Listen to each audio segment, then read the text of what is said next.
The GAA Hour with Colin Parkinson is brought to you by Paddy Power, home of the Money Back Special. And when I started running, I suppose I didn't stop, and when I got the chance to go, I said I should go, and so I opened up. We're only the small little fish out there, so we are, and we're trying hard to make it through.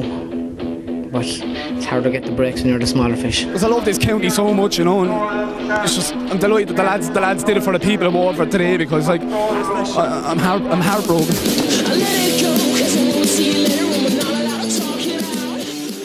There's only one place to start here, Conán. It's me and you today. Connor's not around, and that is the discipline I have here down in my sheet. And I suppose this started breaking on Tuesday, that the Dingle mentor got 8 weeks.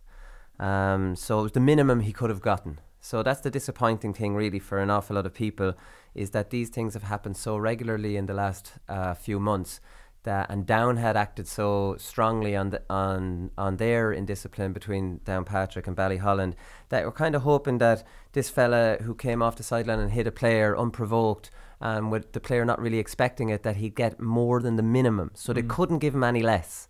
Now, he's Paul Geaney's uncle, and he managed to carry under 21s 2008, and are these mitigating factors? And it's hard to know, but you'd imagine that he got the minimum penalty under Rule 7.2c, misconduct at games by team officials, any type of physical interference with an opposing player or team official. So that was it. 8 weeks. When you put this into context, it's the same ban as Tony McEntee and Jason Sherlock got during the Galway-Dublin League game in Salt Hill, where the two lads were the water carriers, the runners, and all those two fellas did was hold lads back and, grab them and keep them out, and they got the same ban. Like, there's no logic to this, you know what I mean? There's just simply no logic. Davy Fitzgerald, who come running onto the field, and in fairness to Davy, it was to give out to the referee. Jason Ford came across, said get off it, and they shouldered each other. Nothing in it. Now, Davy had no business going on, he knows that. Yeah. He got the same ban. This is as a mentor who runs on the field and punches a fella into the face.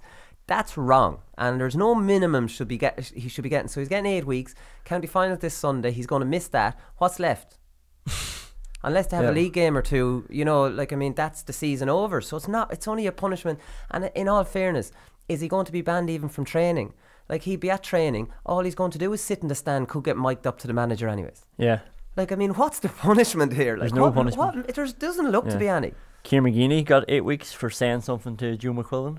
Yeah. We still don't know what was said or whatever, but that was just verbals between him and the linesman. Yeah. He got 8 weeks. But I tweeted about this, that remember we were talking about Gordon Kelly's, and Colin Collins, the manager, was complaining about this. He squirted water in the direction of an umpire, and he got 3 months. And that was proper punishment, because that happened in the league, and he missed the inter-county season because of this. 3 months for squirting water, while you get 8 weeks as a mentor, someone who has no business getting involved with players, and you're coming on punching them and you're getting 8 weeks. I just can't understand this. I just can't. There is another rule that he could have been done under. Well, he could have got more than 8 weeks for starters, because that's minimum. He could have been done under disruptive conduct by players, officials, supporters. Penalties are at the discretion of the committee in charge. So he could have got an awful lot more if they wanted to make an example out of it. They didn't make an example out of it, and here we are now again. We've heard nothing from the GAA about this. We've heard nothing from Tom Ryan. Tom Ryan has said nothing since his first media appearance when he got the job. Nothing.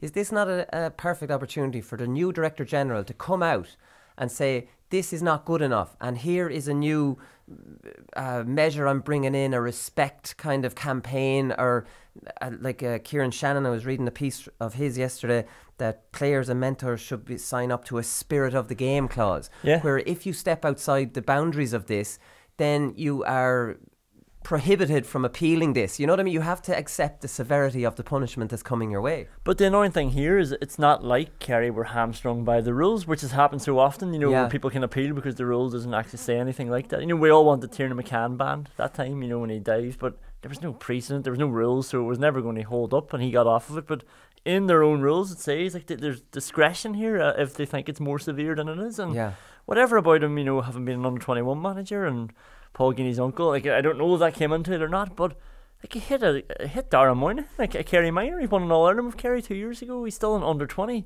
He's not even looking at the guy who's only a young fella, 19-20, he's come on and punched him from the side.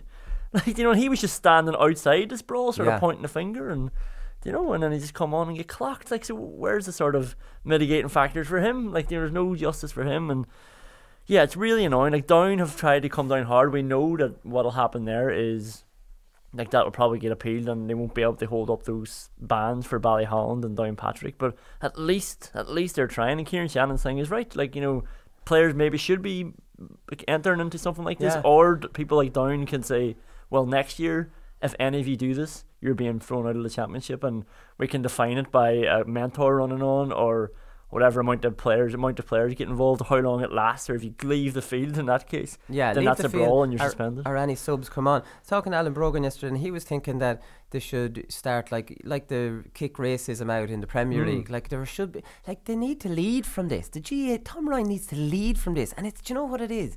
It's such an easy PR exercise for them now. Yeah. And we've heard nothing from them because nobody wants this. This is a black stain on the GAA, and everyone's concerned it's going to get worse. And here's Tom Ryan, a new Director General. Here's the perfect opportunity for him to take the bull by the horns and actually act on this. And we have heard nothing from them. We've heard nothing from them. It's bizarre. How many more is going to are we going to see before we see the GAA doing something about this? And again, it comes back. All the time I'm complaining about it is county boards. Individual county boards are not good enough anymore. They're amateurs in a professional era. Too much politics goes on at that level. Like, do Croke Park have any appetite for taking fixtures off them, centralising that, centralising discipline, centralising things, or do they not want the extra hassle or the extra effort? How much more manpower would that require to actually control them all? So Pádraig Duffy tells me before, oh well, they have their own autonomy, we wouldn't be going telling them what to do. I think the time has come where you do need to tell them what to do. You're a professionally run business up in Croke Park, and it's run well for the most part. Business-wise, it's run well. Like, not say fixtures and stuff is still messy enough. But, like, I mean, at the same time, I've campaigned and kept talking about getting a CEO in every county board. Use the Dublin model. Maximise your marketing, maximise your sponsorship, run these businesses with businessmen with a track record, and not have him kind of saying to the county manager in April for clubs, and just holding a strong line with these people. They don't seem to have any appetite to do that. Do you know what I think the problem is as well? And it shows why it's so big and why the GAA need to sort of centralise the whole thing. But if you're a player, like, you have sat in a changing room where you've been told you're going to get hit today, and you need to stand up to it, and you've prepared all week for the physical altercations that's going to happen, and you need to be strong, and you need to sort of be ready to be pounced and maybe get involved. And if you're a player and a brawl starts, you have to get involved. Like if you don't get involved in that brawl, like, you'd be sitting at poker on Friday night and boys would be able to tell you the 4 players who didn't get involved, and they're the ones who are ashamed. So in a way, I feel a bit of sympathy for players, and I can see why they're sort of getting defensive about, you know, all this coverage that's happening and giving off about mobile phones, because they have no choice but to get involved. But until the GAA and maybe the county board start making rules to say, if there's a brawl, you're thrown out of the championship, then players are going to have to keep getting involved. You have to do it. They are. And but, like, Kieran Shannon had a very good example on the basketball. So 40 years ago, it was like the wild west in basketball. It was similar to this, where there was free-for-alls, and we know their subs are interchangeable, so they're right there on the sideline, because a lot of people are making the argument there's too many on the sideline. And former President Liam O'Neill, who actually in hindsight was an excellent president, like, he brought in the FRC to try and see how the game was going, brought in the black card, whether you like it or not. It was to help or to improve cynical play. He tried to fix the sideline issue, so he put a restriction on how many people could be on the sideline. I don't think clubs are really enforcing that at county final level, but at inter-county level you can only have the manager, you can have a physio, and I think you can have a selector or 2 sitting down, and then the runner, and that's it. But 40 years ago in the NBA, there was a huge fight between the LA Lakers and the Houston Rockets, and the fella got punched and he fell on the ground and went away to hospital afterwards, and he fractured his jaw, nose, and caused spinal fluid to leak into his brain cavity. So after that punch, the NBA went from being the wild west to probably the best administered and officiated league in the world. Washington was heavily suspended, sending his career, this is Washington, the fella that hit the other fella, sending his career through a long downward spiral. The league added a 3rd referee on the back of that. So bench players who previously would have dashed in to join Animal League could no longer encroach on the court. Even putting a foot inside the white line merited a suspension. Like, they came down hard on it. So Like, I mean, there was another one then, the malice in the palace between players from the Detroit Pistons and Indiana Pacers, and even spectators. So it wasn't unlike Ballyholland and Downpatrick, according to him. So this was 2004, and it led to mass suspensions. The main culprit, Ron Artist, banned for 75 games, and 9 players fined an average of 1.2 million each. 5 players were charged with assault, serving a year of community service. 5 spectators were banned for life. No one appealed. That's how you deal with this. Yeah. That stops this. There's precedent in other sports. Like, I mean, that's coming down hard. Would you get involved with a row with those kind of penalties handing that? We'll tell you what we'll do. We'll send this report to the police. Yeah. What are you going to do then? And you're not getting involved. And especially if your club are going to get punished, like, because then it's on you. It's like if you turn around and punch someone in front of the referee, everyone thinks you're the idiot. Like, you know, what are you doing? You've just cost us a man in a big game. Like, so if you start punishing everybody, and also, yeah, there's just more serious consequences. I saw there's a guy, Dr. Dermot Grant, that was up at the Ulster Championship launch, the hurling launch there, and up in Stockneil, and he's like 10 years on the British Board of Control, the boxing Board of Control, and he was sort of just warning people of 1 punch dangers, like you can kill somebody in 1 punch, and he was basically saying hitting somebody in a GAA pitch is much more dangerous than a boxing fight, because in a boxing fight you have to have 2 doctors at all times, you have to be within 1 hour of a hospital, and a way of getting there within a maximum of 1 hour. There has to be oxygen and a stretcher at ringside. You know, it's much more regulated. Like, a neurosurgeon on call has to be told there's a fight taking place so he can be ready to go at any time. In a GAA match, he's turn around and punch someone, and you know, nothing could happen about it. And like that's taken to the extreme. Like, you could just kill somebody just by reacting to something. Yeah. So just to finish up on this, which is shocking as well, is the Camross player who, we all saw the video, who put the butt of the hurl into Ross King's face guard and did serious damage to his mouth. He got off. So he appealed it, which I think Camross should be ashamed of themselves for appealing this based on the pictures we saw doing the rounds on WhatsApp. They shouldn't have appealed it. They should have taken the 2-match ban, which wasn't that much considering the damage that was done. The wild pulls were completely out of order, and then Ross King comes running in, and it's completely disingenuous to say Ross King was coming in to do any harm. Ross King wouldn't be like that in any way. He was coming in to maybe give a shoulder or something. Didn't deserve what he got. So they appealed it, and amazingly the appeals committee in Laois got rid of the suspension. So they thought there was insignificant or insufficient evidence, even though there was a video.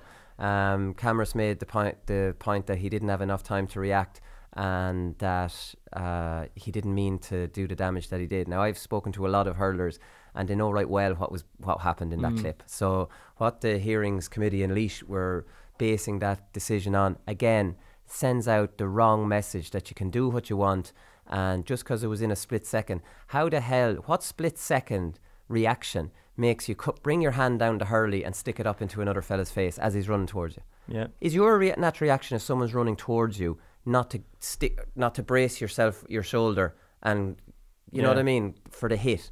It's not to stick the butt of the hurl up into his face. So again, that's a really disappointing decision. Again, county board have an autonomy. I don't think they have the expertise. A couple of club delegates. There's 7 on the appeals committee apparently in Laois. Not all 7 would have been deciding on that, because some can have some direct, like there could be someone from Rathdowney on it, for example, and they couldn't. So it's usually between 3 and 5 people that sit on it.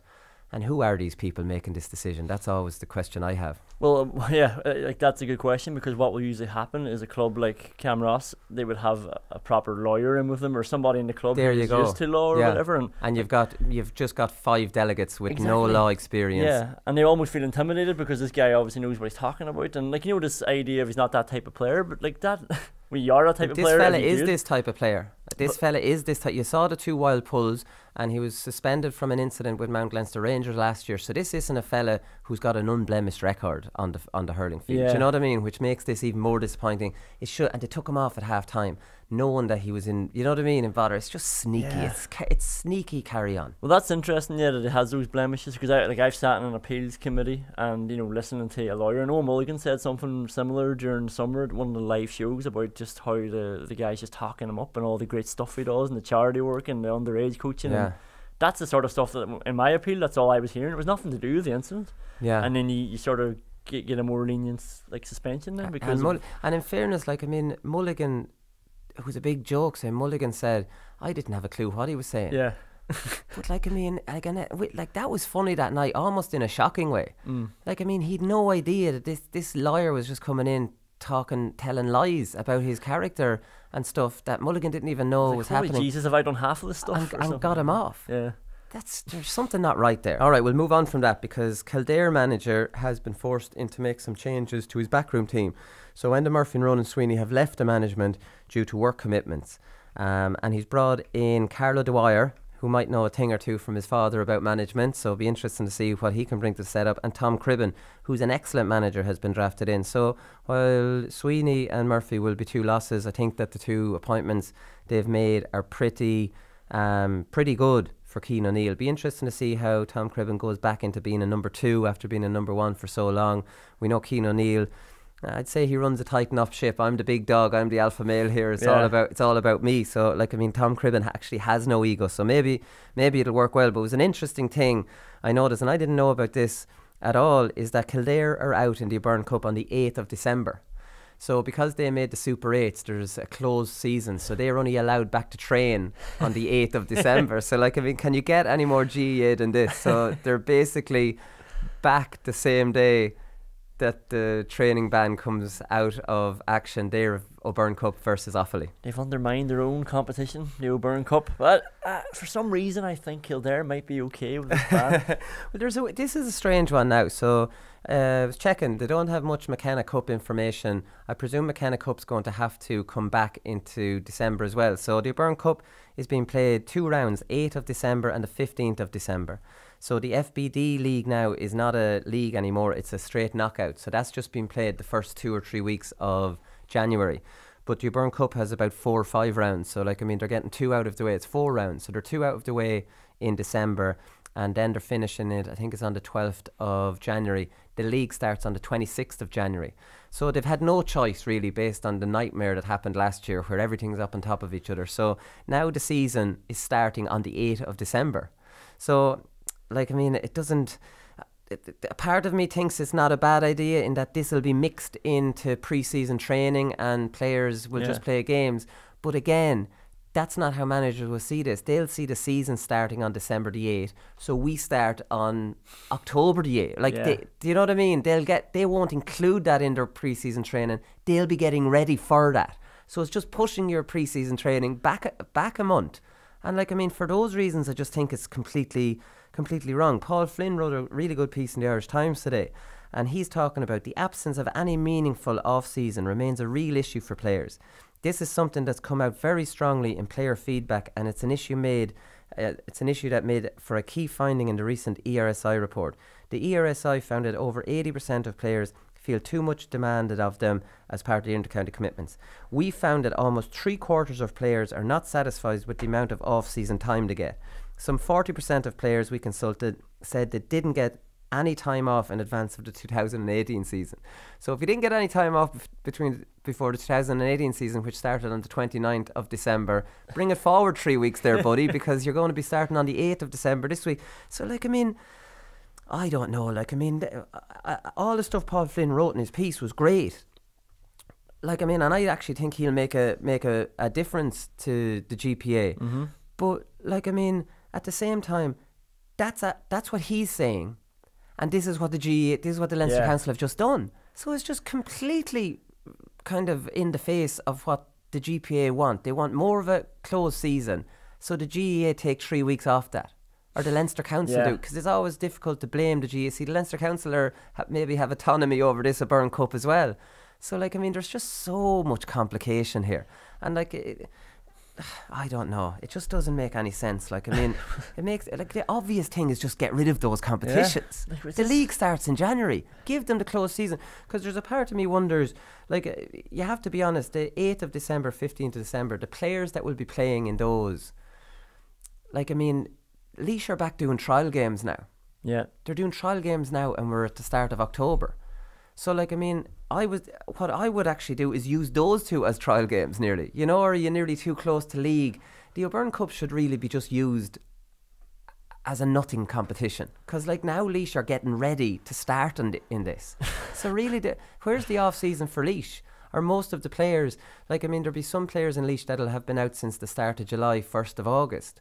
But you shouldn't really be basing everything on them. Like they might be glad of starting back in December. Like what about the Portlaoise players? What about Dempsey's that just lost the county final last week? They're straight back into it. There's no close season for them. There's none. Like, and there's no solution until there's just a massive and complete overhaul of everything and the fixtures, and like because the club players are screwed over with this as well. Like, you know, Paul Flynn plays for Fingollians. They're just out of the Senior B Championship. They lost the semi-final, but they're still playing in the league. They had 2 league games left after that, and they're still in contention to go up from Division 2 into Division 1, and they could be playing a playoff, which will be November 11th. So if you win, if you're Paul Flynn, you play the playoff on November 11th, then you're going back into the O'Byrne Cup. But if you're a Fingollians player and you get up to Division 1 in November 11th, you're going to have to go straight back into the gym anyway if you're going into Division 1 next year, and get yourself into proper shape. So you'll have no off season there.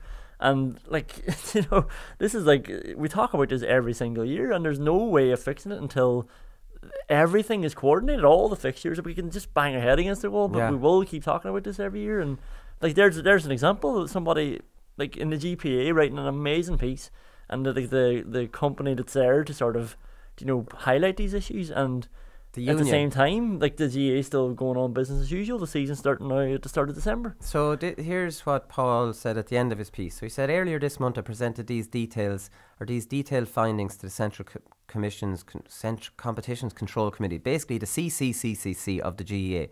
The committee tasked with overseeing changes to the fixture schedule. Specifically, the GPA has put forward the following recommendations.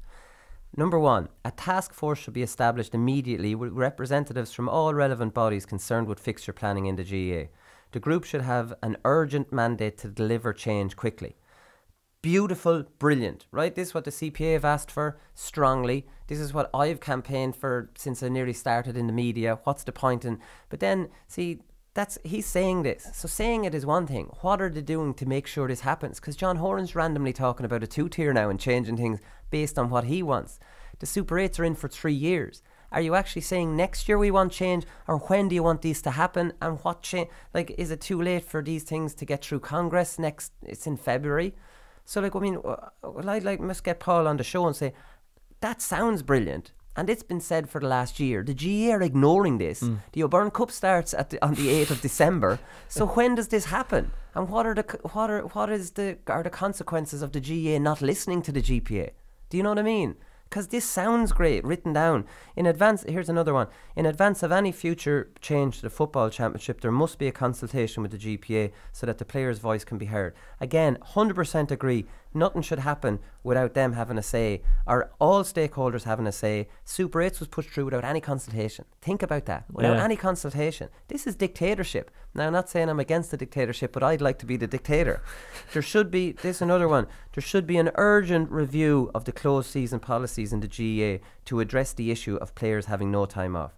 This is coming out on the week that I'm finding out the O'Byrne Cup is starting on the 8th of December. Do you get my point? No, like, absolutely. I mean, it's just so...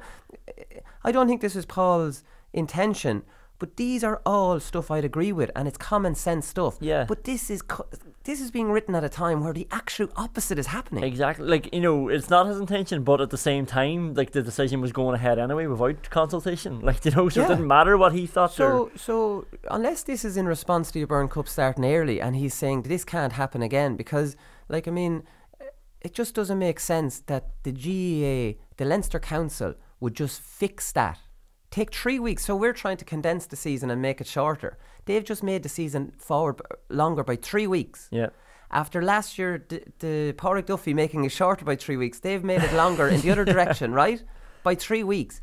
And they've been allowed to do that without consulting anyone. The Pádraig Duffy's changes at the championship had to go through Congress. You make sense of that to me. That the Leinster Council just could do a solo run on that. Again, and not consult with anyone. So now for Leinster clubs, the season is no shorter than it was before Pádraig Duffy brought this brilliant new proposal of the Super 8s. Yeah, like, you got me. Like, normally at this stage I'd like to poke you a bit and play devil's advocate just to get you going, but like, yeah, like, you're right, and I have to agree with you. And Do you know why this idea has come about? Why this is starting in December 8th? Is because of what happened this year. It's completely reactionary. It's because the O'Byrne Cup got played in May, the O'Byrne Cup final, because he had no space when the games got called off in December, and then when games got called off in January, they had no space to sort of put them in. Yeah. So now they're giving themselves 2 weeks before the league, so if anything bad happens, they should have enough time between Saturday, Wednesday, to get these games played. And that's why. So they've just reacted to something that's just happened a few months ago, and they've overhauled everything just because it happened in January. Yeah, it's gas. It's gas. So, I would love for all stakeholders to get in a room and trash out a proper season. Instead of having John Horan saying we want a 2-tier, that again, another thing just going to be pushed in. Wait a minute, fix the whole year and let's move forward after the whole year and stop this 3 years. Let's fix the whole year, move forward. And this is nothing to do whether we agree with it or not, because we could find fault in whatever they agree. Yeah. But once the third level, universities, clubs, representative CPA, GPA and GEA sit in a room and agree. Because I trust the CPA, and I trust if the universities get their little space at the start of the year, and I trust the GPA with Flynn with what he's saying. So if they all agree, it doesn't matter if we agree or not. I'd be fairly confident that, you know what I mean? Yeah. Once everybody's happy with it, and stop this John Horn, we'll come with a 2-tier, and now he's going to just put his little bit in, and then that's going to push problems somewhere else, and then the Leinster Council might start the O'Byrne Cup in feckin' November, and then what? Sure, it's absolutely hilarious. There's some weird carry-on going on in Roscommon, right? So Aidan O'Rourke was the preferred choice. And now, no offence to Aidan O'Rourke, I'm sure he's a really good manager, but he was well down on their list there anyway. So they're finding it really hard to get a job. Don't know why, because I know that they have a pretty generous backer over there. So I'm sure financially it might be an attractive job for managers, and they're a Division 1 team. So Aidan O'Rourke was in the mix anyway. So he was their preferred choice at this stage. And maybe he was their number one choice. Maybe this is just names thrown out in the media that it was late in the day his name popped up. So we don't actually know that. So maybe I'm being unfair there. So he was supposed to be announced, and then he asked for 24-hour deferral because he wanted to confirm the name of his coach, which was Carl Lacey, who left the Donegal, set up his own county because there was too much of a commitment or whatever. So then he's going to jump into another county. Wasn't much sense really to that. Would make you wonder, did Carl Lacey leave because of commitments, or did he not like the setup in there? So I mean, you can make your own conclusions about that. But the Roscommon statement on the Roscommon website said our preferred candidate was Aidan O'Rourke. His team was to consist of Mike McGurn, strength and conditioning, 2 Roscommon coaches, selectors, and head coach Carl Lacey. The reason for the delay was because of unexpected doubts in relation to Carl's availability as head coach. Unfortunately, this morning, the county chairman received a call from Aidan O'Rourke informing him that he was withdrawing from the process. The Roscommon GAA Management Committee are very disappointed at the turn of events, but are fully committed to completing the selection process. However, the committee is concerned at attempts that have been made to influence the outcome of the process over recent days. So Aidan obviously didn't get the backroom team that he wanted, and getting a backroom team together at the last minute is a bloody frustrating thing, with lads saying, I'm not sure, and you're against the clock on the deadline. And the O'Byrne Cup starting. The FBD. The FBD starting in very early January. So he's out. I'd say Aidan obviously wanted the job, but couldn't get the backroom team together in time. Interestingly enough, Shawnee McMahon, who is an experienced defender for Roscommon, he tweeted last week, when are our county board going to wake up? He's replying to a fella called Seamus. When are our county board going to wake up, Seamus? Plenty of people inside our county well good enough for the job. Roscommon need an inside manager, better for the whole progression of Roscommon football. So I don't know if that's the what they were referring to in their statement by saying people are kind of interfering with the process. But Shawnee McMahon is a very brave man, because he was replying to a fella called Seamus who had tweeted about Aidan O'Rourke.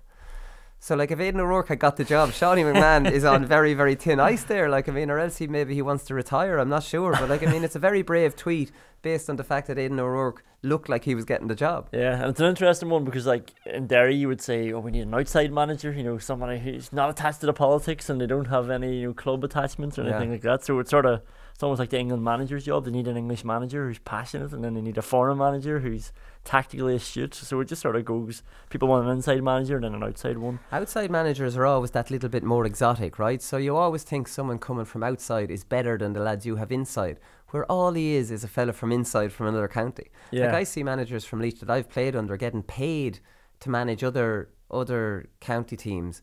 And I'm like, Jesus, like, give me a ring, lads. I'll tell you all about them. No problem.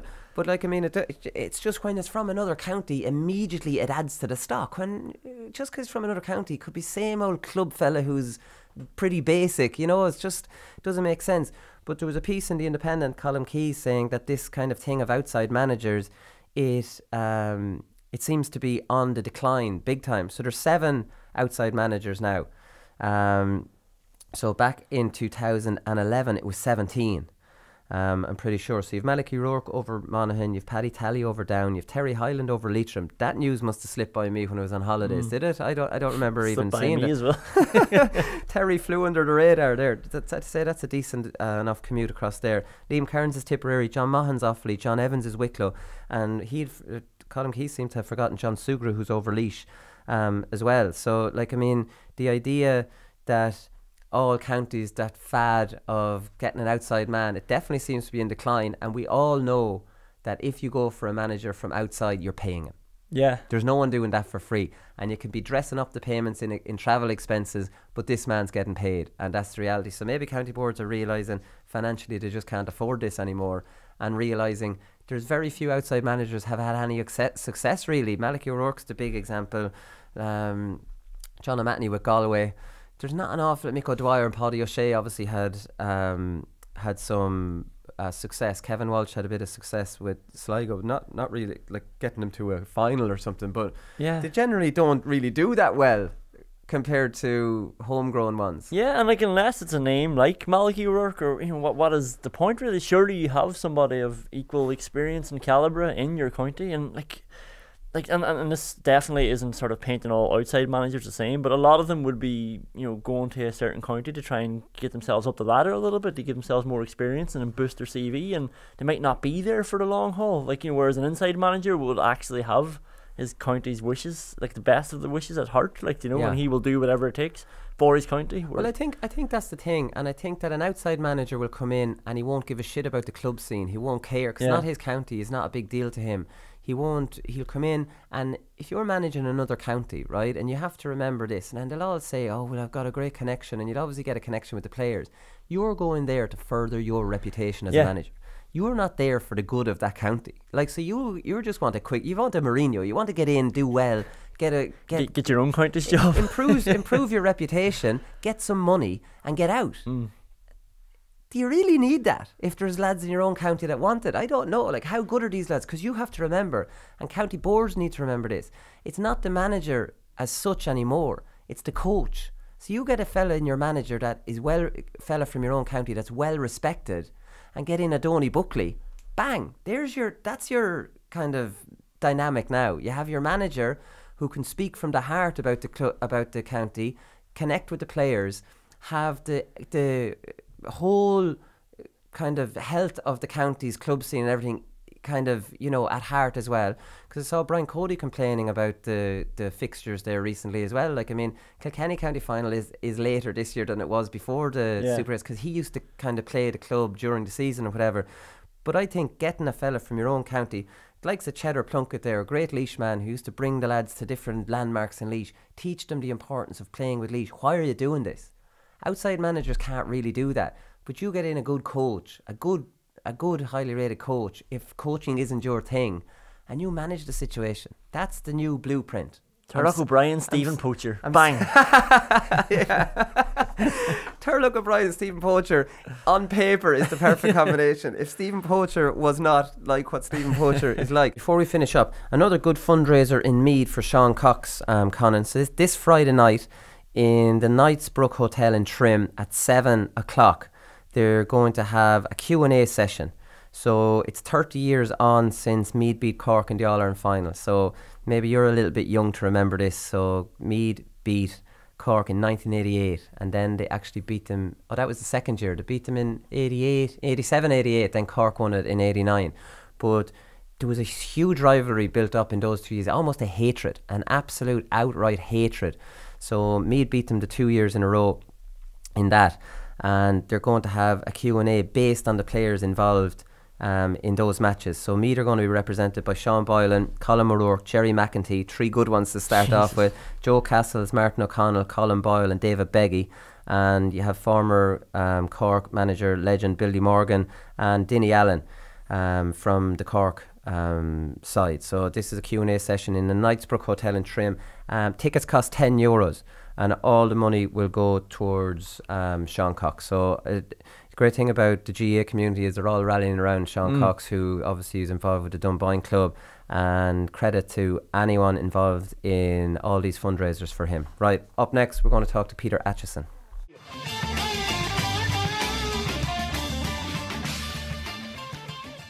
Alright, so the Tipperary County Final is on Sunday, and Peter Acheson is making the longer than usual commute from Dubai to play with Mile Rovers, and he joins us on the line now. Peter, how's it going? Good, Con, thanks. Yourself? Very good, very good. Come here, the important question to start off with. What's the weather like over there?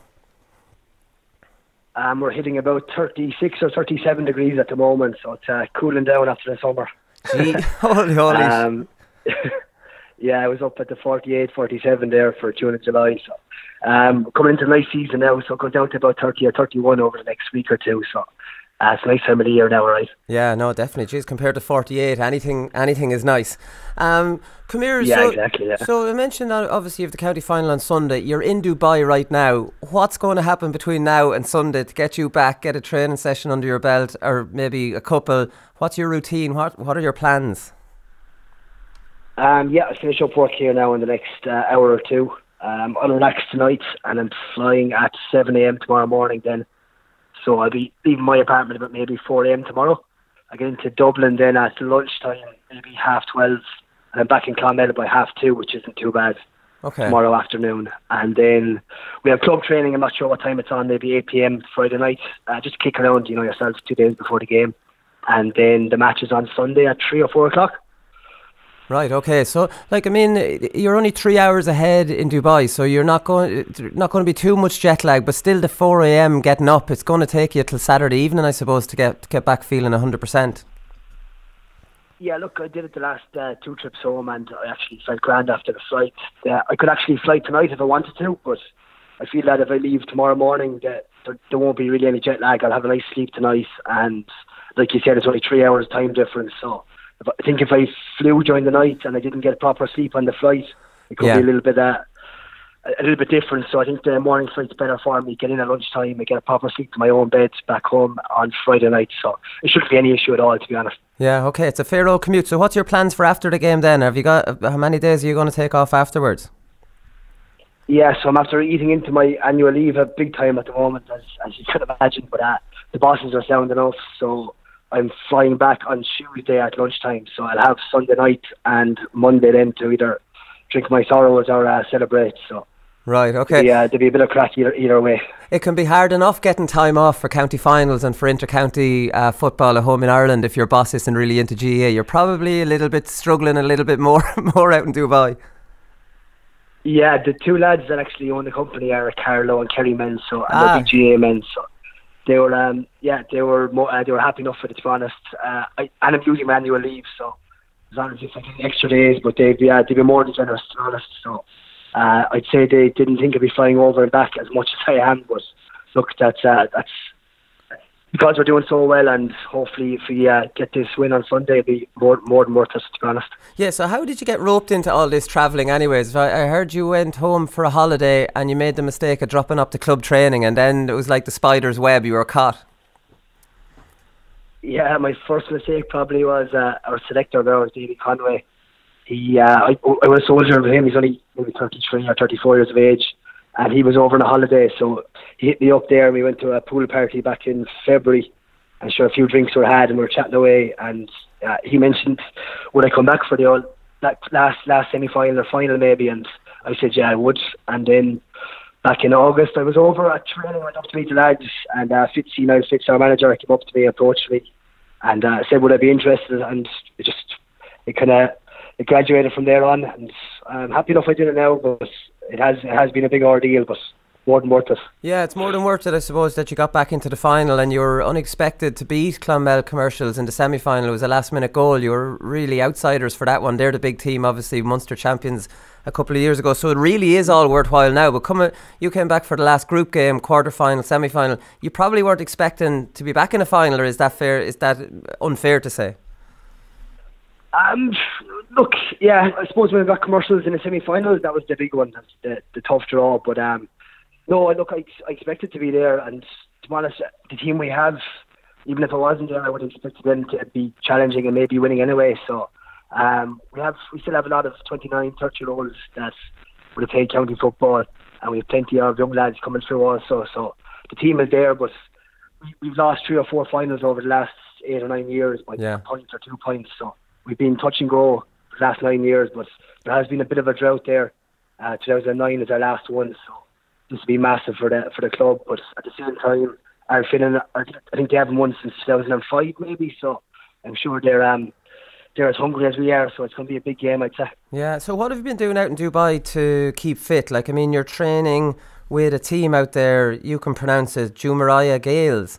Like, I mean... Yeah, close enough. You say it? I have problems pronouncing even... Jumeirah. Okay. I've trouble pronouncing even Irish clubs, never mind one from out in Dubai. But, like, I mean, you're back in your pre-season, but what's it like even training out there? Like, I mean, 38 degrees during the day, it must be really difficult. Yeah, I saw you were getting a bit of hassle for the pronunciation during the week after the Hurling Championship. Yeah, no, there's Tipperary Gales, they started a club maybe 3 years ago. They started junior, as back home you have to start junior and work your way up. So they won the junior 3 years ago, and then the year I came out they were intermediate, and we won that year also. And then we're senior, we came second in the league last year, and we're winning at the moment, so hopefully we can push on. But we train 3 times a week, and there's 4 tournaments in the year, then 1 every month, and then I have soccer once or twice a week also. So to be honest, I'm probably playing more sport out here than I ever did, because you can't really play soccer back home when you're playing for Tip. But the intensity wouldn't be as high as county training, of course, but the training is very good, and the fact that it's in 35 or 34 degree heat, I'm sure that's only good for your fitness. So the fitness isn't the issue, it's just the football wise was a little bit different when I came back first. First of all, it was pissing rain, which didn't help. I hadn't seen rain in about 2 years. And then, it's 16 minutes rather than 14 minutes games that we play out here. So it's a little bit different, high intensity out here. But after the first game, I think I got back into track of it, and I think I should be okay fitness-wise. So look, we'll find out Sunday. Yeah, and so it's 9-a-side out there. So, like, I mean, how do you line up? 4 backs, 1 midfielder and 4 forwards, is that it? Yeah, it's basically like the sevens is the best way to describe it. It's on a rugby pitch, and it's a fly keeper kind of. We usually play 3-2-3 then. But you can imagine that the 2 midfielders are sitting back as backs for when we're defending, and then everybody attacks then. It's a great sport to play, to be honest. It's just all-out attack. And from listening to you and Conán back home, it doesn't sound like the football's going too well on the eye back in Ireland. So, it's a nice relief. It's an enjoyable game to play. Yeah, but is there a tendency for it to be a bit like basketball, where everybody moves back the court together, then everybody moves up the court together? Is that how it works out, or people hold their positions? There is a bit. Maybe your forward stays up all the time, and maybe one of your other forwards stays up. But funny you say that, actually, they changed the rules last year that if you bring it into the opposition's half, you can't come back again now. Right. So it's even more attack-minded now. So it's it's full-on attack. You might keep the ball for maybe 90 seconds, but after that, then it's a score and you're straight back again. So it's all go, in fairness. Jeez, how progressive! There's a lot of tactics involved too. Yeah, how progressive are they out in Dubai? If only we could get the same here. Like, I mean, what were the grassroots up in arms with this new rule change out in Dubai? Yeah, I think 2 lads just went into a room and decided probably. You didn't have to go through the thousands of people and bickering back home. So I think just 2 or 3 lads probably had some sort of AGM and decided that it was a good call, and it was a good call, in fairness. Well, this what I want back here, Peter. I want a dictatorship. I want to go into a room with someone else, come up with new rules, and just come back, and this is the new rules. That's it. Dictatorship is what should work. It's too democratic here with Congress and everyone voting on stuff. It's madness. With you in charge, of course, yeah? Oh, of course. I'm the dictator. It's my idea. Conán can talk, but he doesn't get the responsibility of making a call. Well, come here, you mentioned soccer that you're playing as well. So, like, I mean, you're away most evenings doing stuff. You played soccer to a pretty high level at school's international level. You played against Chris Smalling, I believe. Yeah, I would have. We went to rugby school, so there was no GAA there. So I think GAA might have been entered now since I left, but yeah, there was no GAA there. Conor Sweeney was actually in the same school, and a few other lads in the tip team. Oh, yeah. So it was either rugby or soccer. I played rugby till junior cup, but then I was playing a lot of football and hurling minor, so I couldn't commit to the rugby. And I just went down to soccer training one day to do something during the day. I kind of progressed from there, and luckily enough, I ended up being on the Irish schools team, and we won the Irish and UK tournament. So we're playing against Smalling there in the Stadium of Light. In the last game, we bet them 1-0. So it was a great experience, in fairness. And I did a bit for Clonmel Town back home then on the off season for the GAA, but that would only be for maybe a month or two. Yeah. So since I got out here, I've been able to play a good bit more. I still miss a few games due to the GAA, but not as much. So it's great to get it in fairness. Yeah. No, I saw you tweeted. It wasn't long after you got out. Everybody knows. Obviously, you left for Dubai not long after the All-Ireland semi-final against Mayo. And you tweeted, "Birthday on the beach in Dubai. I love the GAA and playing GAA, but it can blind you to life. You have to live too." Like, do you still think that, you're out of that routine of football dominating your thought process? Do you feel a bit of a release? Like, I mean, we love it, but at the same time, it does dominate your thought process. Yeah, definitely. I'd say I had a few beers in me when I made that tweet, I'd say. But yeah, no, definitely. I do believe that, to be honest. Look, it's great, and I would encourage every young fella to play GAA at whatever standard they want. But it's different for everybody else. Each person is different. But when you're playing for people or teams like maybe Kerry or Dublin, it's probably a little bit more worth it because you have that silverware and you're getting the titles. But it's not easy playing with lower down teams. Even though we had a lot of quality over the years, we didn't really win anything in senior levels. So our run in 2016 was brilliant, and I'll never forget it. But at the same time, you're missing out on stuff, everyday life that you'll never get back. So it's a tough one, everybody. I would say. Yeah, it must have been difficult to leave after the year you had, though. Losing an All-Ireland semi-final of all years to have to leave after it was the best one, obviously, that you'd ever played in. You were nominated for an All-Star. Like, was there second thoughts going through your mind? I know your girlfriend Roisin has family out there, so I'd say the decision wasn't in your hands. Yeah, no, we made the decision actually nearly 12 months before that, but right. I sat down with Liam Kearns then, and we kind of had a chat.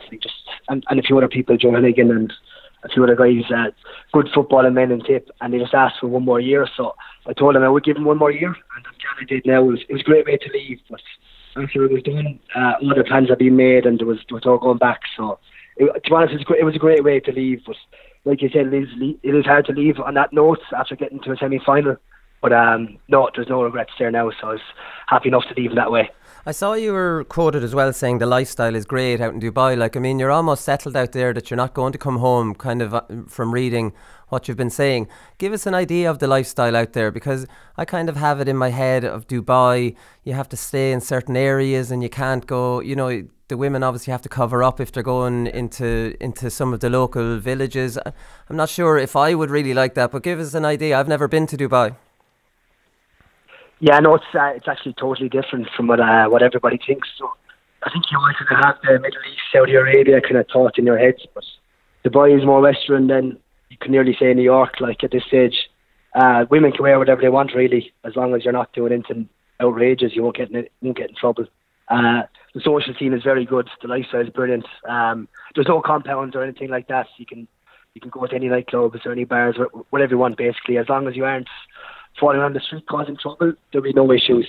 I suppose same as being in Dublin, basically. Yeah. As long as you're not acting the aegis, it'll be grand. No, I'd advise a holiday here for anybody. It's more Western than everybody thinks, so it's a great place to live, and we're going to be here for the foreseeable future, I'd say. Right. So, somebody had said to me that you have to stay inside all hotel complexes. Is that not the case, or? No, not at all. No. So technically, a bar has to be owned by a hotel.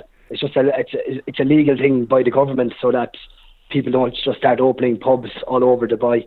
But like there's pubs everywhere. You go outside, you walk to the next pub, or you get a taxi down, depending on the heat. No, it's nowhere near as strict as anybody thinks. It's not strict at all, to be honest. Right, okay. And you should come out and have a look at it. Yeah, no, I should. And there's loads of Irish out there anyways. You've made loads of friends. Like, I mean, you're obviously in with the football and the soccer team, so the social scene is good out there, and lots of Irish out there. Yeah, massive, yeah. Like I said, our club only started maybe 3 years ago, and we have 5, if not 6 senior teams now, or men's teams. I think they have 9 ladies teams. And then our soccer club has 8 or 9 teams also. So you can imagine the pick we have there. So, and we've Abu Dhabi, which is only an hour away too, and they have maybe 7 or 8 teams also. So the amount of Irish people out here is outrageous. I think it's something like 10,000 people Irish out here. So right. It's kind of like the new New York or new America. So I'd say it'll keep growing. Yeah, exactly. And come here, how do you handle, before I leave you go, how do you handle the 48-degree heat then? Like you mentioned, you'd have to get a taxi from a bar to a bar, because it would, instead in Ireland it's because it's raining. Over there it's because it's just too hot to be walking around. Yeah. Just what to say. It's like the winter back home. You just don't go outside. So it's about 6 to 8 weeks. They have AC everywhere though, thank God. So right. Yeah, no, you just don't go outside. Basically, it's like winter back home. Just don't go outside. You have the AC everywhere. I wouldn't be recommending a holiday in June and July out here. I'd wait to October to April maybe. Yeah, exactly. No, come here. So you've Ardfinnan next, and you mentioned they were in a final last. Their manager is John Evans, a man you know absolutely plenty about. I don't know where he gets the time in his life to be involved with as many teams as he is. But you're slight favourites going into this one. You're obviously underdogs in the semi-final. So, like, you last won it in 2009. So that it probably is a long time in recent history for Mile Rovers to be going without one.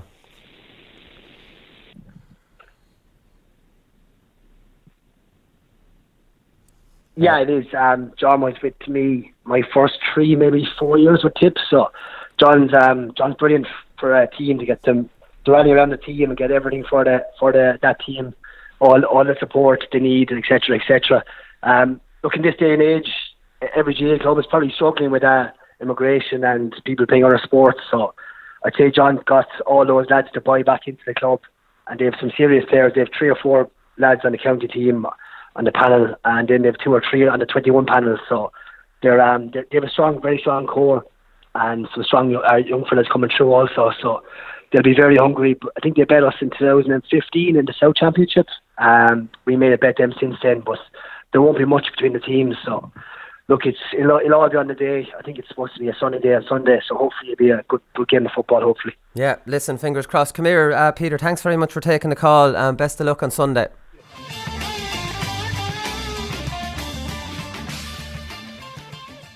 Right, county final time, Conán, and Saturday night we have 2 games. We have one hurling, one football.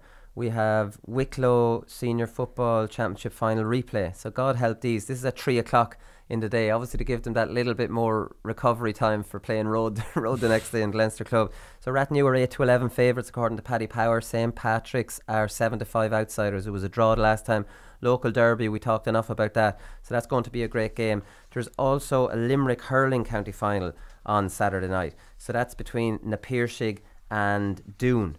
So Na Piarsaigh are favourites for this one. Pretty sure we all know about Na Piarsaigh. They won it in 2011, they won it in 2013, they won it in 2015, and they won it in 2017. So they're a year on, year off man. So now they're back in it in 2018, so they're going to retain it for the first time. So they're 3 to 10 favourites. And Doon are 3 to 1 outsiders. Doon have never won it in their history, and they have Pat Ryan, they've Darragh Donovan, they've Richie English, and they've Barry Murphy. So there's a huge huge kind of clash there between a lot of inter-county stars and both teams, and it's going to be a great one. And interestingly enough, you can watch this one, Conán, at 7:30 on Air Sport. Oh, they're back. They're back. What's after happening here? They just went underground, couldn't get a word out of them, and now they just reappeared. Yeah. So we'll have to see who's involved and what they're going to do for the rest of the championship. They did cover a few Limerick. They focused a lot on Limerick. They had some of the earlier rounds in Limerick, so they're back into the mix. Sunday then, we have the Clare football final. That's between Ennistimon and Milltown Malbay. St. Joseph's Milltown Malbay. That's in Cusack Park, obviously. Ennistimon last won it in 1943. Anyone's ever gone to Lahinch will go through Ennistimon. It's a tiny little town. There's a really awkward bridge, left-hand turn going towards Lahinch. So Ennistimon, that's the only reason I know it. Don't know really too much about them, but they last won it in 1943. St. Joseph's last won it in 2015, and they've won it 13 times. So they're one of the bigger clubs in Clare. So we're rooting for Ennistimon in this one, Conán. That's all you need to know about that. Cork Senior Football Championship final, St. Finbarrs versus Dullhallow. Dullhallow beat Castlehaven after 3 games in the semi-final. This was pretty close. This is in Páirc Uí Chaoimh, and St. Finbarrs are 5-6. Obviously one of the big clubs in Cork, but they haven't won it since 1985. The great Jimmy Barry Murphy played for them, and they lost the final last year after a replay to Nemo. So they've lost 7 finals since the last one in 1985. So St. Finbarrs want to get the finger out here and win this. Dullhallow obviously have Aidan Walsh, Donnacha O'Connor, and they're an area team. Dullhallow last won it in 1991. Won it in 1990 as well. So they won 2, 1990-91. Who did they beat in the final in both those games? Nemo Rangers. St. Finbarrs. So there you go. Psychological battle won here straight away for Dullhallow. Actually, Dullhallow are guaranteed to win this. Ian Maguire, Michael Shields, St. Finbarrs have. So not as romantic when it's an area team, is it? No, it's not. And even Colm Spillane, kind of when they went back, they ended up going back to Seamus Harnady's club because he was the captain and he kind of dictated it. But it could go to 18 clubs. Area teams, how do they manage the celebrations? It's just, there's a lot of planning need to go in, and there's a lot of kind of politics. Who gets this clubhouse? Who gets the team back? And we talked about Monday, you're not growing up with these boys, you know? Well, you're definitely not growing up with these boys. Absolutely, you're growing up pulling across these fellas in hurling. So Paddy Power have St. Finbarrs 5-6 favourites, Dullhallow 13-10. Galway Senior Football Championship final, Corofin versus Mount Bellew Moylock. That's in Pearse Stadium. Corofin are 1-7, no surprises there. The Mount Bellew are 5-1. So this is a repeat of the 2015 and 17 finals and the 2009 final. So Corofin beat them in 15 and 17 by 10 points. So this year, that's why they're at 1-7, obviously. Mount Bellew Moylock brought them to a replay in 2009, but to be pretty different teams now in 2018 than 2009. Corofin are going for 6 in a row, as we know. Mount Bellew Moylock have Michael Daly, obviously brilliant player for Galway, centre forward, young player. But Mount Bellew Moylock manager Michael Donnellan, not to be confused with the absolute legend from Galway, he is from Corofin and he's managing them. So he's trying to get, he won an All-Ireland in 1998 with Corofin, and now he's managing Mount Bellew Moylock, try and cause a shock. Yeah, it's strange odds, 1-7 and then 5-1. It's not normally like that. Don't know how it works. We'll have to get the bookies are hazing their bets here. That's what's happening. That's how it works. Well, see, it's not the bookies. It's Paddy Power. Paddy Power. It's one specific bookie. I don't want to slag the sponsor of the show. Oh yeah, when we're saying something negative, it's the bookies. The bookies. All right, positive is Paddy Power. Right. Well, you're one step ahead of me there. So Kerry finals on this weekend as well. Be looking forward to this game. It's not on television, unfortunately. I don't think. Dr. Crokes versus Dingle. Dr. Crokes are 3-10, Dingle are 3-1. Dingle have won the title 6 times. 1938, 1940, 41, 43, 44, 48. They were the team to beat in the 40s, and then they've just disappeared. They've just vanished away until this really good new team has come along. Bit of a harder edge to them this year, as proven not by the selector, but there was a lot of niggling in the East Kerry game, like in both games. And this is put down to the harder edge Dingle are bringing to it this year. So, and by all accounts, they go route 1 to Paul Geaney with good route 1 ball rather than our crappy ball. We know how good he is in the air. So they'll definitely get some chances against Crokes, but whether they can keep the Crokes forward line under control is another story. So their forward line is Michael Burns, Gavin O'Shea, Brian Looney, David Shaw, Kieran O'Leary and Tony Brosnan. That was for the Kearns-O'Rattley game.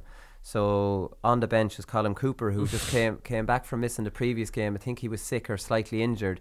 So Colm Cooper comes back for his club and doesn't get back onto the starting team. That's outrageous. About this as That's well. outrageous. But he's not getting back on it to actually prove a point. He's getting back on it because young David Shaw is a machine. Tony Brosnan's a machine. Kieran O'Leary can't be dropped. So Gooch is almost like, Gooch, you would just sit out here maybe. I'm not sure. Because, like, I mean, it's hard to know. Like, I mean, he has to get on ahead of David Shaw. He should get on ahead of David like, Shaw. what are we talking about? Yeah, yeah. It's a sad day for football when Jay McConnelly and Colin Cooper are on the bench for their clubs. Yeah, but this is not this is not a normal club forward line now. No, like I get that. when they won the All Ireland 2 years ago, Michael Burns wasn't even on the team. Yeah, like, I mean, it's ridiculous how they do it. Like, I mean, Gavin O'Shea is a good player, but he's the manager's son, so you wonder whether he's feeling a little bit of pressure, and not because he's not a really, really good player. It's when you're, and I have experienced this at underage level with my father. When you're the manager's son and you have a bad game, and there's someone else good on the line, there's a pressure there that you feel that nobody else can understand unless you've been in that situation. You have to be better as well. Like, you know, if you're playing good, it's not enough, because all the other parents whose kids aren't playing think that you're only playing because you're the manager's son. So you have to play better than everybody else. I do have to say, at under 14 level, you know the way a lot of the time you have 2 years at under 14, 2 years under 16. I played 2 years minor, then I played 5 under 21. I started getting good around 17, 18. But at my first year under 14, I'd say my father was doing a favour or two for me at wing back for Hurling. Like, I was not brilliant. I don't remember anyone specifically being on the sideline that should have been on it, but I remember thinking, the father might be doing me a bit of a favour here, getting me on this team. But then my second year I was midfield and I deserved to be on it. But then from under 16 onwards I didn't have those issues. But under 14 level, thanks Dad, basically you did me a favour there. London final replay, this Fulham Irish Tyrconnell Gales. The betting here with Paddy Power is 11 to 10, 10 to 11. It's almost even money. This is a repeat of last year's final. Owen Mulligan came off the bench to earn a draw for Fulham Irish in the first game. So he came on with 20 minutes to go. Tyrconnell Gales are the big club in London, the 15 championship victories. Muggsy actually got the winning free in the final last year, came on this year and gets the drawn free. David Givney is at full forward for Fulham Irish. You might have wondered where David Givney had gone. Oh, Mulligan's on the bench as well. Oh, Mulligan's on the bench. This is outrageous. Whatever happened to the old stock 35, 36, 37 year old leading the line with club level? Like, I mean, this youth. Maybe managers are going down inter-county level and trying to be like Jim Gavin. No one's guaranteed their place. Again, the hierarchy's gone, Conán. The script has been ripped up. That's 7 years I was out of the game. It's all changed. Yeah, I know you want rule changes and everything. That's how old you've gotten. So Tipperary, we know all about this. This is Ardfinnan 5-2, Mile Rovers 2-5. So like Peter was saying, Ardfinnan last won it in 05, Mile Rovers 09. Mile Rovers have Peter Acheson, Alan Campbell, Stephen Quirk, Liam Boland, and it's Declan Brown's club. The Water Senior Football Championship final is between I'm screwed here. Kilrossanty and the Nair. I've never heard of Kilrossanty before. They're 6-4 outsiders. The Nair 8-11. The great thing about this Waterford Championship final is that the winners are going to be in the Munster Club. Well done, Waterford. A round of applause for the Waterford County Board. Hurling now, we've already mentioned the Piercig. Kilkenny Senior Hurling Championship final is interesting. It's Bennett's Bridge versus Ballyhale Shamrocks. So only 4 years ago Bennett's Bridge were a junior club in Kilkenny, so they're really on the rise. They haven't won the senior title since 1971. They beat the 2013-2015 champions Clara in the semi-final. So Bennett's Bridge have a proud tradition. They've 12 Kilkenny senior titles to the name, but it's more than 40 years obviously since they've won it. They have Rob Lennon, Enda Morrissey, Liam Blanchfield were on the Kilkenny panel, and Jason Clear, Sean Morrissey have been involved at underage level as well. So they're an upcoming team who've won their way. They won the Junior All-Ireland, then won the Intermediate All-Ireland, then survived it in their first year senior. They survived, and now this year they've pushed all the way to a county final. So it's been a huge rise from junior up to senior county final for Bennett's Bridge. I'm rooting for them, even though I'm a huge Ballyhale Shamrocks fan. I'm a big Ballyhale. They pelted me with sliders and GAA Jackass. I love those guys. Yeah. I love those guys. But listen, I'm an underdog man here, and we're hoping for Bennett's Bridge maybe to just have the fairy tale of winning a senior. Yeah, they're too much Ballyhale, too much of a powerhouse here. Like Henry Shefflin managing them. He's the manager. TJ Reid running around strutting his stuff. Like we're going for the team who were junior 4 years ago. Yeah. And like you can't fluke getting a senior final in Kilkenny. You have 5 group games. Yeah. And then you have quarterfinals, semi-finals. So after 7 games, the best 2 teams are going to be in the final. Yeah. And the fact that they're there now is unreal. They have a brilliant championship over Kilkenny, so you're guaranteed 4 group games and then like 7 to win it, and everyone gets 4 group games. You can't get any better than that. But Brian Cody likes mixing it in as the season goes on. I wouldn't be a fan of that, but I can see where Brian Cody is absolutely coming from. Dublin hurling final replays, Ballyboden St Enda's. This is even money. Impossible to separate these 2 teams, and this was an absolute classic. So if you're anywhere near Parnell Park at 3:30 on Sunday, go into that one. Westmeath hurling final is Clonkill versus Raharney. That's in Cusack Park, and this is very close in the betting according to Paddy Power. 6-5 Clonkill versus Raharney 5-6. Antrim Senior Hurling Championship final. This is the big one, really, isn't it? In Antrim, Cushendall versus Lochale Shamrocks. That's in Ballycastle at 3 o'clock, and it's 5-4, 4-5 in the betting. So that's a really big one, and you can be promised, guaranteed, that that'll be more entertaining than the football final, which finished up 5-4. We're pretty sure it will. Yeah. We're pretty sure it will. Provincial championships are kind of a side thing now, because county finals are always supersede the early rounds of the provincial championship. But one thing I do say about the provincial championship starting, this is I've said this on the last 3 or 4 podcasts, this is my favourite time of the year. So you've county finals coming in every county, and if anyone's like me, they're checking every county to see who's won it, have they won it even researching these things, I enjoy it. Yeah. Like to know is this their first ever one? Jesus, wouldn't it be great if they won it? Yeah. Don't know if I'm overly enthusiastic about it. Then you're looking around in Leinster, and this is because I obviously won county titles with Portlaoise, so first-hand experience going, what's the Leinster club draw? Who's coming out of Dublin? Who's coming out of Kildare? Who's coming out of Westmeath? You're massively interested. So now the Leinster club first round is pretty much a preliminary round. It's before the quarter-finals. So Shelmaliers of Wexford are finally now to pronounce that. They play Dunboyne and Meath. So there's just something really cool about Wexford versus Meath champions going head-to-head. That's in Wexford Park at 1:30 on Sunday. Shelmaliers are 11-2 outsiders. Dunboyne 1-8 favourites. Wexford, if we're being honest, Wexford club football has made no impression in Leinster club at all, and that betting kind of reflects that. Mullingar Shamrocks, this is a big one for Portlaoise fans because they play the winners the following week. Mullingar Shamrocks 3-1, Moorfield 1-3. That's in Cusack Park at 1:30. So Moorfield beat St Lomans in the final last year in one of the most bizarre games you'll ever see. Yeah. So Mullingar Shamrocks beat St Lomans in the Mullingar Derby, and now they're 3-1 outsiders at home versus Moorfield. I know I bet against Moorfield against the tie in the final and got that wrong, but if you were a betting man, you'd give Mullingar Shamrocks now.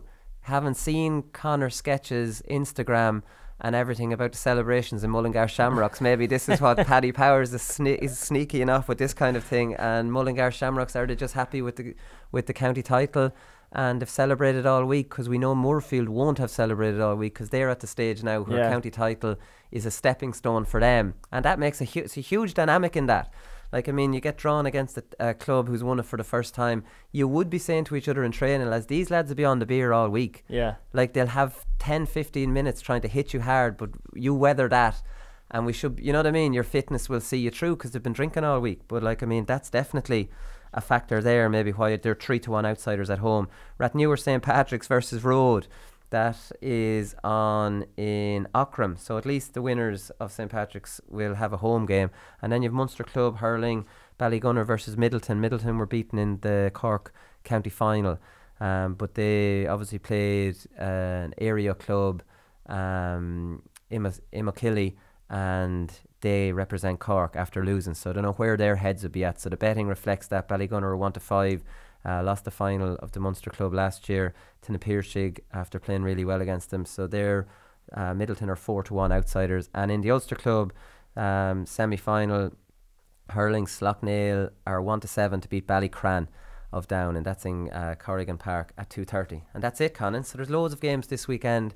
Not sure which one you'll be paying most attention. You'll be watching Air Sport, I'm sure. You're being the hurling aficionado. Maybe you won't. Do we know who's on the TV on Sunday? I didn't actually check that. Usually we do. We do. I know on Monday it's 2 live games. There's one on Sunday, but then the Monday one is the Dublin game. The Dublin game. I actually read who the games were on Sunday, but I'm not going to keep humming and hawing about it here. Listen, we can't be just spoon feeding you information. Use the Google here and check it out yourselves, right? That's all we've time for. Thanks to everyone for watching on YouTube. There are some of you watching on YouTube, and we really appreciate that as well. And we'll talk to you on Monday. We're back on the bank holiday Monday because there's so many games this weekend. We're not going to leave it till Tuesday, so we'll talk to you Monday. Good luck.